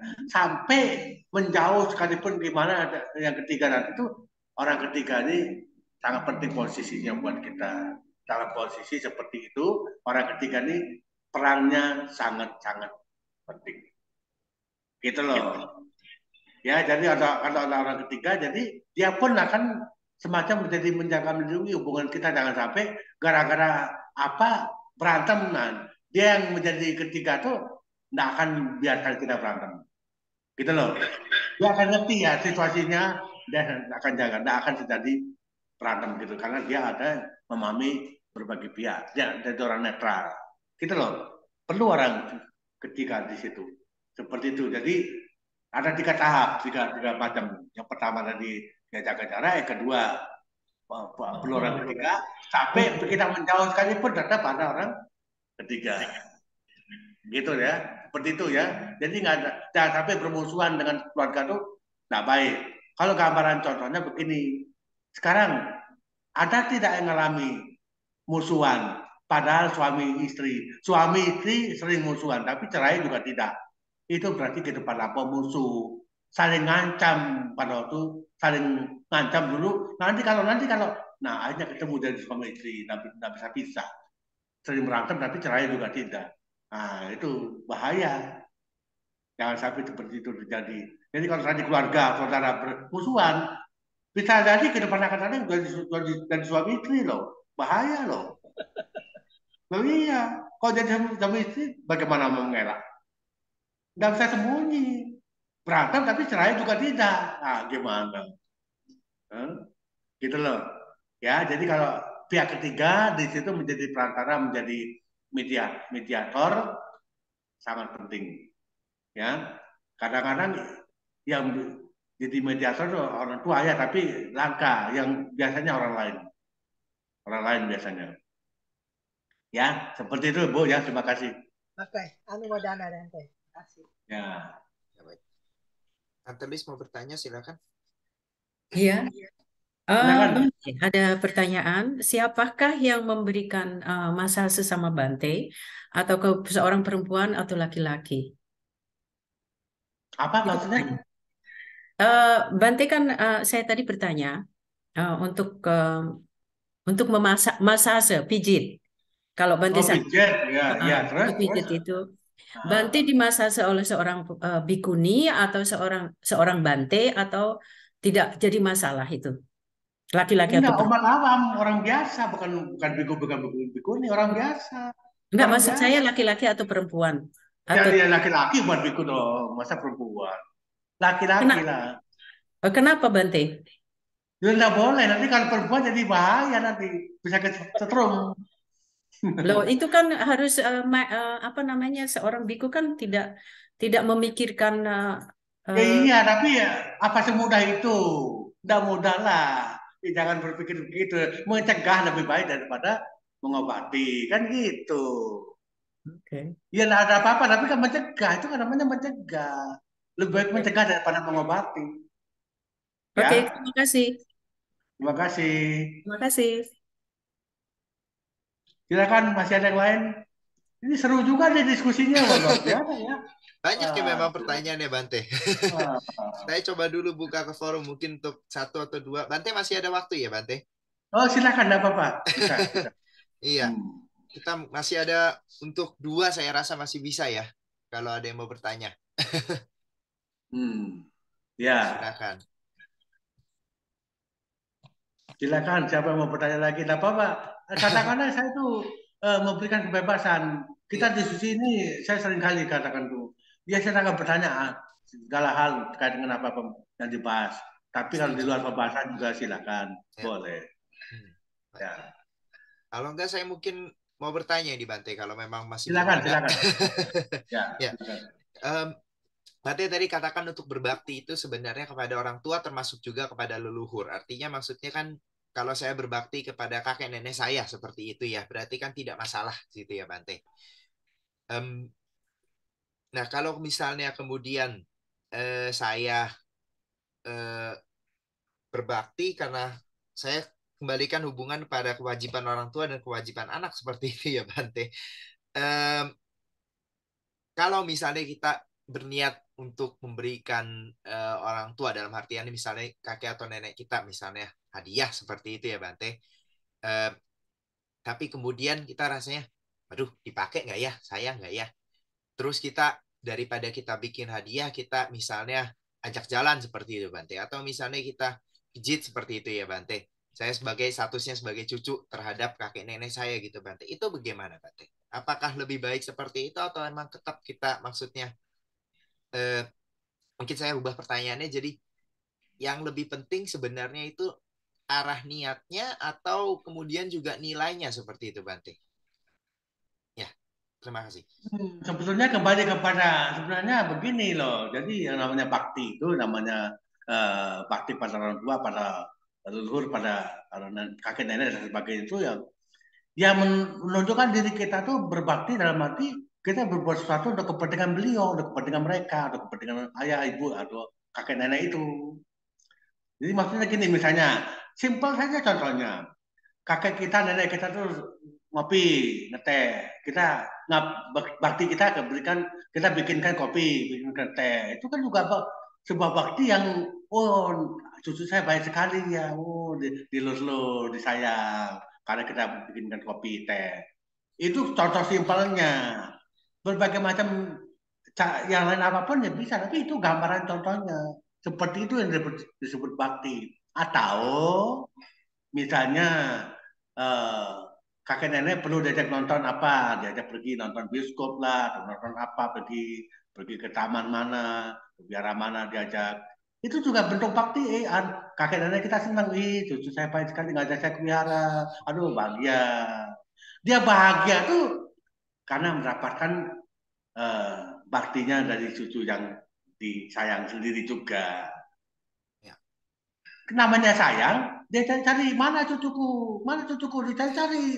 Nah, saking baktinya si cucu datang, nggak dicari pun datang. Itu namanya bakti, gitu loh. Ya, Ya. itu gambarannya. Jadi berbagai macam hal yang lain bisa lebih serius lagi, misalnya, kakek nenek perlu kasih zaman sekarang ya, zaman sekarang loh nih ya. Ya. Oh, kasih HP, kasih apa lagi yang penting. Oh, senang, padahal belum pakai tapi diterima juga, saking ya mau menerima baktinya si cucu gitu. Ya, itu loh gambarannya gitu. Ya, kalau saya sendiri ingat dengan nenek saya sendiri, nenek dari pihak ibu ya, itu yang mendukung saya jadi begini juga nenek saya itu. Jadi pernah dipanggil saya suatu saat, cuma kamu yang bisa merawat agama Buddha di kampung ini. Saya ingat itu setelah jadi biku baru ingat, benar ya, benar ya. Padahal saya tidak tinggal di kampung, tapi begitu, betul ya kata nenek itu betul ya. Saya begitu merenung sendiri, oh ya. Oh, hanya saya ingat-ingat mendiang itu, semoga mendiang nenek saya berbahagia.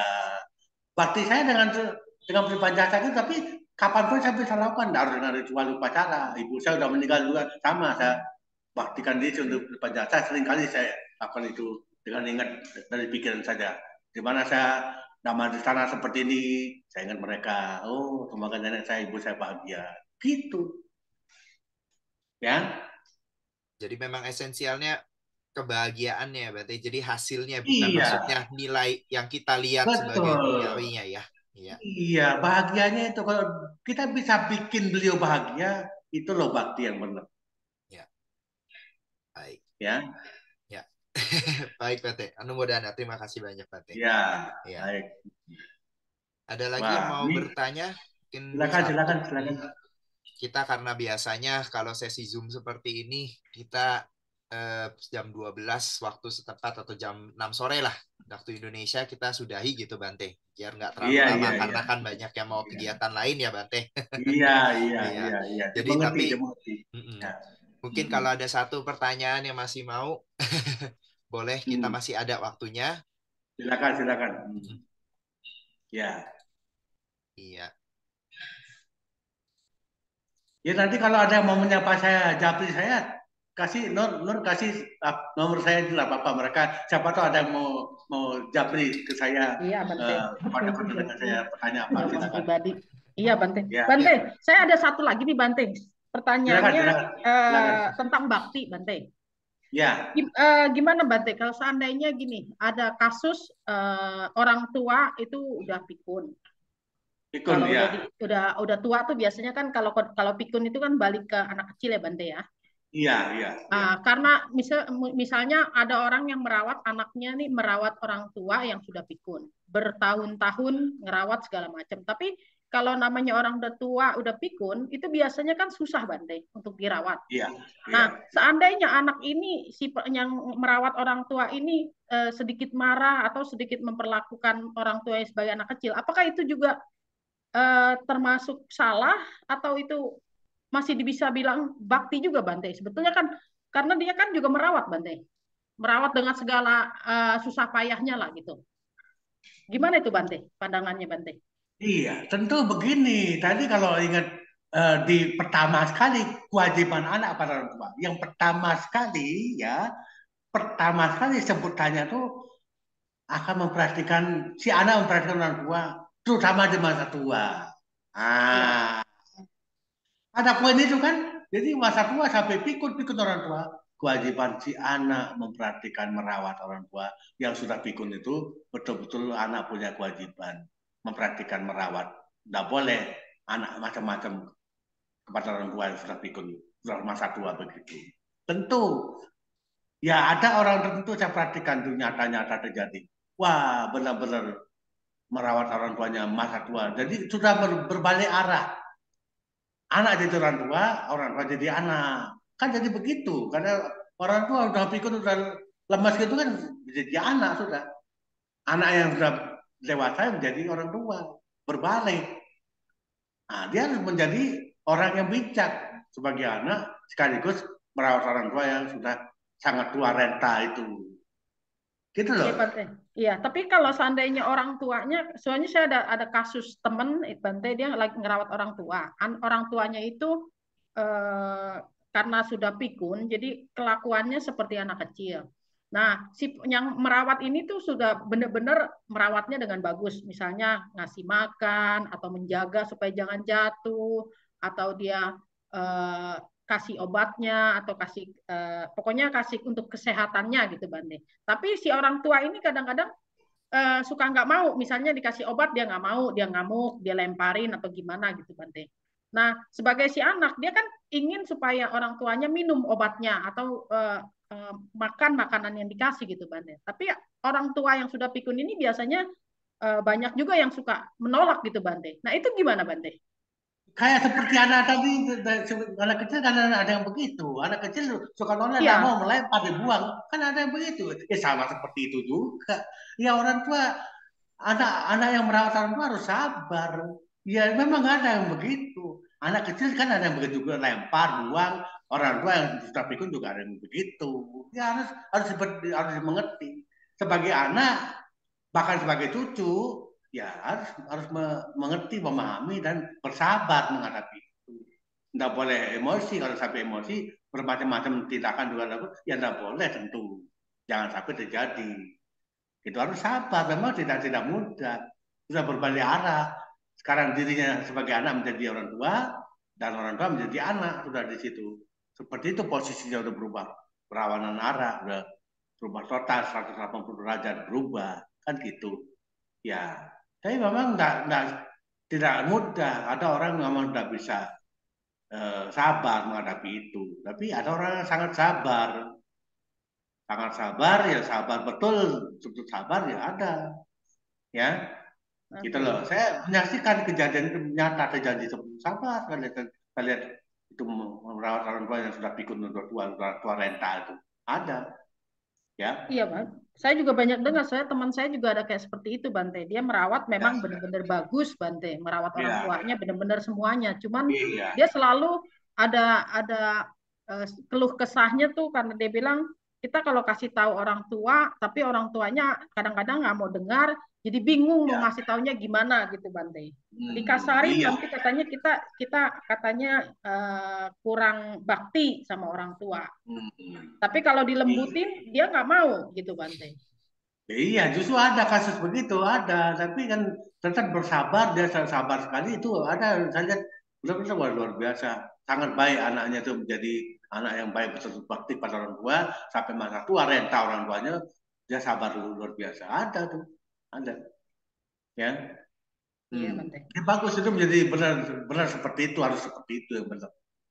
Ya, Iya, Bante. Makasih, Bante. ya. Kan ada yang sebaliknya, tidak terlalu peduli, entah bau, entah apa, kotor, dibiarkan saja. Ada yang begitu juga. Itu enggak benar, itu enggak sesuai sebagai anak, dan baktinya enggak ada gitu loh. Nah, sekarang untuk pertanyaan sesuatu yang baru, tapi kalau saya lempar ini apa enggak panjang jadinya pertanyaan, tapi ya sebaiknya enggak ya. Ada sampai kirim tinggal di panti jompo, kan juga ada sampai gitu. Enggak apa-apa, boleh, tapi dirawat dengan cara kunjung-kunjungi juga, dia enggak boleh digeletakkan, dibiarkan lepas tanggung jawab, itu enggak boleh. Kirim biaya iya, tapi yang dibutuhkan itu perhatian, bukan semata-mata biaya. Jadi boleh pada acuan, kalau memang ada solusi lain ya boleh. Tapinya ini ya harus dikunjungi, sesering mungkin dikunjungi, tidak boleh dilupakan, diabaikan gitu. Kalau diabaikan salah, meskipun diberi biaya cukup, itu nggak tahu jawab namanya sebagai anak orang tua yang sudah tua renta itu. Gitu loh. Saya kira gitu ya. Berarti boleh ya, Bante, kalau seandainya orang tua ditaruh di tempat panti ya orang tua itu, Bante ya. Itu juga masih Boleh, masih termasuk boleh. bakti ya, Bante. Iya, tapi lebih baiknya lagi kalau bisa bukan di panti jompo, tetap di rumah, tapi mendatangkan perawat, tinggal di rumah merawat orang tua yang tua renta itu. Lebih bijak itu. Tetap di Oke. rumah, tapi datangkan tenaga untuk merawat orang tua di rumah, bukan di panti jompo. Lebih baik itu. Oke, iya Bante. Ya, Terima kasih Bante. Mudah-mudahan. ya. Baik. Ya, terima kasih untuk semuanya atas pertanyaannya. Bante, sekali lagi terima kasih untuk waktunya untuk jawaban dari pertanyaannya untuk Pejangan Dhamma hari ini. Ya, saya akan tutup rekamannya sekarang.